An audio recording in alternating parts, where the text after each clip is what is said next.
Hey, my name's Odin, and before you start writing your first essay for this class, I wanted to give you a little bit of advice. So I want to start by telling you guys a little bit about this PlayStation commercial I had to watch and break down called Double Life, and kind of how it changed my understanding of writing and rhetoric in general.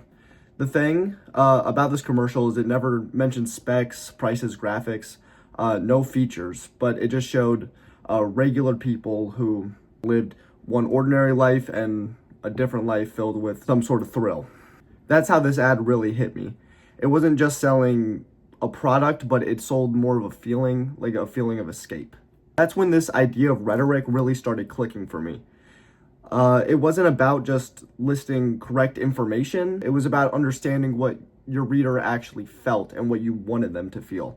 Think about how many times you've written essays where you just dump facts onto a page and hope that it amounted to something. I used to do that too until I started this class. Once I started asking myself, what does the reader care about, instead of just what am I trying to say here, my writing got a lot better, it got a lot sharper, more concise, and all of my arguments started landing harder. Okay, and that brings us to lesson 1.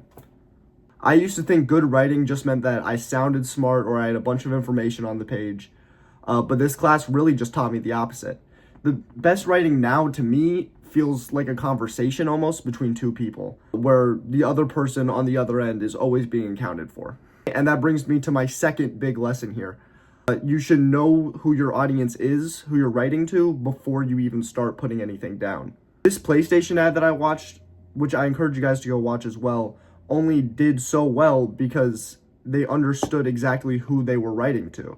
They understood that the average person didn't care about specs or resolution, they just cared about living a different life, escaping what their ordinary life is. So the same thing here applies to your essays.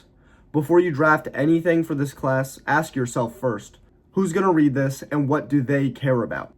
This single question is going to change your entire approach to how you write essays. And I know what some of you guys are probably thinking right now. You're thinking, I'm not a good writer, I don't even know what to say, and I've been there too. But here's what I tell you. Every time you text a friend and know exactly what words to say to get them to agree with something, or when you explain a movie to someone in a way that actually makes them want to see it, that instinct is the same thing as reading a room, and that is rhetoric.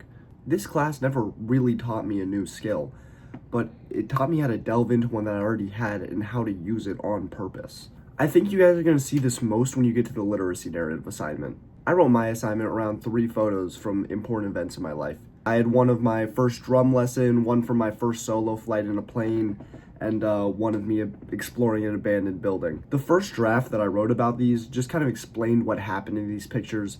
They were super flat, there was no pull from the audience to make them want to stay. And then after I got some feedback, I really asked myself how I wanted the reader to feel when they were reading about these moments in my life. I wanted them to feel my nervousness turn into focus. So if you take one thing away from me, before you start writing, just make sure to not ask yourself, am I saying this correctly?